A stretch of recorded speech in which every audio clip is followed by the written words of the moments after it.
देखो दोस्तों, आपके टॉपिक चल रहा था विमाएं, और उन विमाओं को मैंने लिखा चुका हूं, बाकी है वो भी लिखाऊंगा। लेकिन आज आपके जो नेक्स्ट लेक्चर रहेगा वो रहेगा कि विमीय समीकरणों का उपयोग है। विमीय समीकरणों का उपयोग तीन प्रकार से किया जाता है। और किस किस प्रकार किसी भी भौतिक राशि का एक मात्रक पद्धति से दूसरी मात्रक पद्धति में परिवर्तन करते हैं तो उसका फॉर्मूला क्या होता है, और विभिन्न भौतिक राशियों में सत्यता की जांच करना विमीय समीकरण से, ये था। और 3 नंबर था कि विमीय सूत्रों की सत्यता, भौतिक राशियों की सत्यता की जांच करना, और था कि विभिन्न भौतिक राशियों में संबंध स्थापित करना। कि एक तो विभिन्न भौतिक राशियों में संबंध स्थापित करना, किसी सूत्रों के संबंध स्थापित करना, और विभिन्न भौतिक राशियों से एक मात्रक पद्धति से दूसरी मात्रक पद्धति में परिवर्तन करना, और विमीय समीकरण से भौतिक राशियों की सत्यता की जांच करना। उनमें से आज हम 1 नंबर टॉपिक पढ़ेंगे। जो 1 नंबर उपयोग है वो पढ़ेंगे हम कि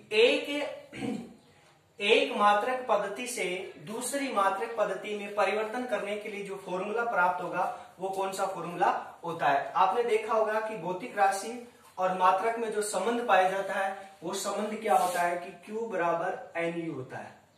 Q बराबर क्या होता है, NU। आगे बात, Q का मतलब क्वांटिटी भौतिक राशि, N का मतलब कोई मात्रक पद्धति, N का मतलब प्रथम पद्धति, और U का मतलब मात्रक, यूनिट होता है। ये दे दिया कि मेरे पास मान लिया कि कोई मेरे पास भौतिक राशि है Q, प्रथम पद्धति में मेरे पास कोई भौतिक राशि है Q1, और उसका मात्रक हो गया मेरे पास मात्रक N, वो N1 हो गया। और उसका देखो तो क्या हो गया कि Q1 बराबर इस संबंध से N1, और इसकी जगह क्या लिख सकता हूं, M1 L1 T1 A B C, N की घातें हैं, लिखूंगा A B C क्या है, घातें हैं। लिख दें प्रथम पद्धति में है। कौन सी पद्धति में, प्रथम पद्धति से M1 L1 T1 A B C इनकी क्या है, घातें। अब इसी प्रकार की दूसरी पद्धति में मेरे पास मान लिया, दूसरी पद्धति में जो भौतिक राशि Q2 है और N2 हो जाएगा, और मात्रक इनका क्या हो जाएगा, तो देखो Q2 बराबर N2 M1 A L1 B, अब 2 हो जाएगा M2 L2 और T2 की घात C। इसको समीकरण नंबर मैंने दे दिया 3। आगे मैंने बताऊंगा कि मेरे पास की भौतिक राशि और मात्रक में जो संबंध पाया जाता है वो संबंध क्या होता है, Q बराबर NU होता है। Q बराबर क्या होता है, NU। मैंने मान लिया मेरे पास की प्रथम मात्रक पद्धति में कुछ भौतिक राशि, उसका मान लिया Q1 भौतिक राशि है, उसका मात्रक क्या है, उस N1 मतलब N1 उसको हो गया क्वेश्चन क्या, और मात्रक क्या है, M1 की घात है, L1 की घात है B, और T1 की घात है C, ABC क्या है, घात है। इसी प्रकार द्वितीय मात्रक मेरे पास कोई भौतिक राशि है, द्वितीय मात्रक पद्धति में भौतिक राशि Q2 है, और उसका N2 और M2 की घात है, L2 की घात B, और T2 की घात है C। इसी प्रकार फिर लिखूंगा समीकरण 2 व 3 से, समीकरण 2 व 3 से आप बराबर, क्योंकि Q1 और Q2 आपके, अब Q1 और Q2 आपस में क्या दिखाई दे रहा है, मैंने भौतिक राशि बराबर दिखाई दे रहे, तो इनको क्या कर सकता हूं, मैं बराबर में लिख सकता हूं Q1 और Q2 को। मतलब ये आप ऐसे मान सकते हो कि मतलब प्रथम पद्धति में भौतिक राशि वही है, लेकिन उसका मात्रक क्या हो रहा है, चेंज। भौतिक राशि वही रहेगी लेकिन उसका क्या मात्रक चेंज करना है। सॉरी, एक बार याद रखना, भौतिक राशि सेम रहेगी, मतलब भौतिक राशि घनत्व है, तो घनत्व का सीजीएस में किस मात्रक होगा, जैसे कार्य का पहले इसमें मात्रक ऐसा पद्धति में, तो उसको सीजीएस, भौतिक राशि सेम रहेगी, तो आपको होता है दाएं पक्ष बराबर है, तो बाएं पक्ष भी क्या हो जाएगा, बराबर। तो N1 M1 की घात A, L1 की घात B, T1 की घात C। आगे बात में इसी प्रकार बराबर हो जाएंगे N2 M2 की घात A, L2 की घात B, और T2 की घात C। अब आपको द्वितीय पद्धति में चाहिए, क्योंकि मात्रक प्रथम पद्धति में तो दिया रहेगा, क्वेश्चन न्यूमेरिकल आता है, यहाँ से न्यूमेरिकल आएगा तो प्रथम पद्धति से तो दिया रहेगा, और द्वितीय पद्धति में आपको क्या करेगा, पूछा जाएगा। तो N2 का मान यहाँ से याद हो जाएगा आपको पास, N2 पहले इधर लिख लो, M2 की घात A, L2 की घात B, और T2 की घात C। इसको ऐसे भी लिख सकता हूं, N1 M1 की घात A, L1 की घात B, और T1 की घात C। तो N2 का मान चाहिए, इसको क्या हो जाएगा, गुणा में चले जाएंगे, N1 m1 की घात a, l1 की घात b और t1 की घात c बट्टे m2 की घात a, l2 की घात b और t2 की घात c। तो आपको मान किसका चाहिए? n2 का। आप घात देखो समान है तो n1 क्या लग सकता हूं? m1 बट्टे m2 की घात a। घात a है, दोनों की a कर दी। और इसी प्रकार L1 और L2 की घात क्या कर दी? b कर दी। और T1 और T2 की घात क्या कर दी? c। यही फॉर्मूला होता है। इस फॉर्मूले के माध्यम से ही आप इसको समीकरण नंबर क्या दे सकते हो? 4 दे सकते हो। तो समीकरण 4 की सहायता से आप सरलता पूर्वक एक मात्रक पद्धति में किसी भी भौतिक राशि का एक मात्रक पद्धति में दे रखा रहेगा, जैसे कार्य का दे रखा रहेगा, कार्य का मात्रक पद्धति में उसमें क्या कर दूंगा मैं? चेंज करता रहेगा। जैसे कार्य का सीजीएस पद्धति में अलग हो जाता है और वैसे जूल होता है। तो यही फॉर्मूला रहता है n2 बराबर n1 कोष्टक m1 बटे n2 की घात a, L1 बटे L2 की घात b और T1 बटे T2 की घात c। ये समीकरण 4 ही है जो आपको क्या कर देगा? एक मात्रक पद्धति से दूसरी मात्रक पद्धति में सरलता पूर्वक क्या कर लेगा? आपको इसे परिवर्तन कर सकते हो।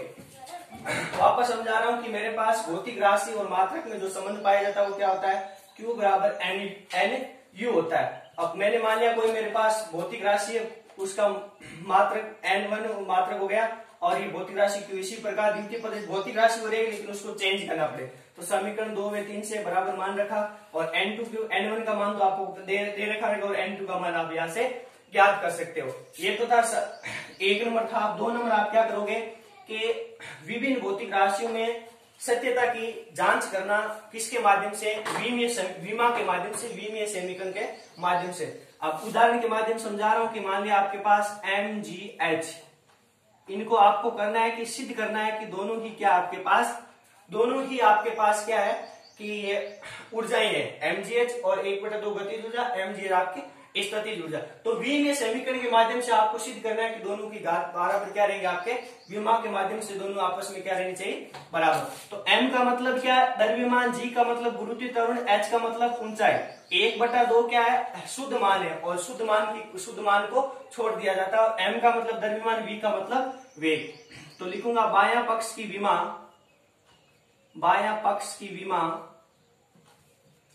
m की विमा m1, गुरुत्वीय त्वरण की विमा L1 T-2 और h की विमा L1। जैसे आपने पढ़ी होगी कि त्वरण की या गुरुत्वीय की विमा क्या होती है? आपने पढ़ा होगा कि त्वरण या गुरुत्वीय की विमा क्या होती है? L1 T-2 होती है। ये याद हो जाएगी। और इसको क्या कर दिया जाता है? 1/2 के आपके पास शुद्ध मान है, शुद्ध मान को क्या कर दिया जाता है? छोड़ दिया जाता है। तो फिर द्रव्यमान का मान m1 और वेग की विमा क्या होती है? L1, क्योंकि वेग बराबर क्या होता है? दूरी बटा समय होता है। दूरी बटा समय L1 T-1 होती है। वेग की विमा ये होती है कि वेग बराबर क्या होता है? विस्थापन बटा समय L1 T-1। अब देखो इधर देखो, M1 L1 आपस में गुणा में क्या हो गया? L2 और T-2 बराबर M1,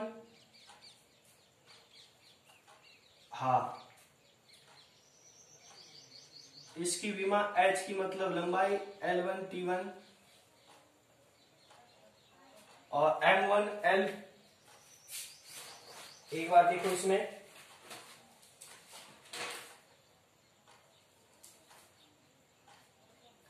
दाया पक्ष की विमा आपके पास कि इनकी सॉरी घात है ना। देखो ये घात, ये v की घात है तो इन दोनों की मैं क्या लिखूंगा? यहाँ घात लगाऊंगा, ध्यान में रखना, क्योंकि दोनों की क्या हो जाएगी? घात हो जाएगी। क्योंकि 1/2 mv² है, सॉरी घात ले गई मैंने। तो घात क्या हो जाएगी? L2 और T-2 आगे पास -1 की घात होगी। तो अब देखो बाएं पक्ष की विमा M1 L2 T-2 बराबर M1 L2 T-2। बाएं पक्ष LHS बराबर RHS। अतः ये क्या है? दोनों भौतिक राशि आप क्या कर सकते हो कि ये भौतिक राशि है क्या आपस में दोनों क्या हो जाएगी? ऊर्जा mgh बराबर 1/2 mv², 1/2 mv² हो सकती है। ये थे आपके 2 समीकरण। और कल पढ़ाऊंगा मैं जो आपके लास्ट समीकरण है वो समीकरण पढ़ाऊंगा। उसके बाद में इन पर क्या करूंगा? आपको न्यूमेरिकल क्वेश्चन करूंगा। जैसे 1 जूल को अर्ग में बदलो, आगे भाषण में एक जूल को अर्ग में बदलो, एक न्यूटन को डाई में बदलो, और एक दो न्यूमेरिकल क्वेश्चन है वो भी आपको मैं कराऊंगा। तो यह दोनों समझ में आ जानी चाहिए कि ये दूसरा समीकरण था कि विभिन्न भौतिक राशियों में संबंध, विभिन्न भौतिक राशियों में सत्यता की जांच करना किसके माध्यम से, विमीय समीकरण के माध्यम से। किसके माध्यम से, विमीय समीकरण के माध्यम से सत्यता की जांच करी कि दोनों बराबर है। ये समीकरण दे रखा होगा mgh बराबर 1/2 सत्य है या असत्य, तो यहाँ क्या लिख सकते हो कि सत्य है, क्योंकि बराबर आगे ना विमा m1 L2 T-2 m1 L2 T-2।